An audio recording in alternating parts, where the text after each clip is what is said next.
Cricket से जुड़ी तमाम खबरें, वर्ल्ड रिकॉर्ड, आईसीसी रैंकिंग और आने वाली सीरीज के शेड्यूल से बाखबर रहने के लिए सब्सक्राइब करें बी ऑफिशियल चैनल को और दबाएं बेल के बटन को ताकि आप हमारी लेटेस्ट वीडियो सबसे पहले देख सकें।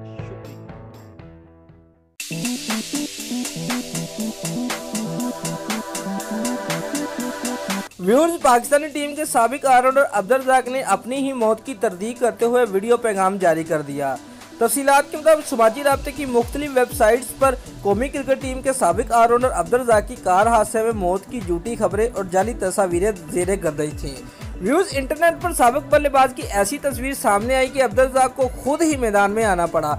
उन्होंने एक वीडियो पैगाम जारी करते हुए मदाहों को अपनी सेहत के हवाले से आगाह किया और खबर की तरदीद भी की। व्यूज, वीडियो पैगाम में उन्होंने कहा कि सोशल मीडिया पर मेरे एक्सीडेंट और मौत की जाली खबरें ज़ेरे गर्दश थी जिनमें कोई सदाकत नहीं। मैं जिंदा और खैरियत से हूं और लोगों से गुजारिश है कि वो बगैर तहकीक के कोई खबर ना फैलाएं। व्यूअर्स, अब्दुल रज़ाक ने लोगों के रवैये पर अफसोस का इजहार भी किया। वाज़ेह है कि सोशल मीडिया इस्तेमाल करने वाले सार्फी की कसीर तादाद बगैर सोचे समझे कोई भी बात और खबर को आगे बढ़ा देते हैं, जिसके बाद अक्सर लोगों को परेशानी का सामना करना पड़ता है। दोस्तों, अगर आपको हमारी ये वीडियो पसंद आई है तो लाइक और कमेंट लाजमी करें और हमारे चैनल को सब्सक्राइब करना मत भूलिए। शुक्रिया।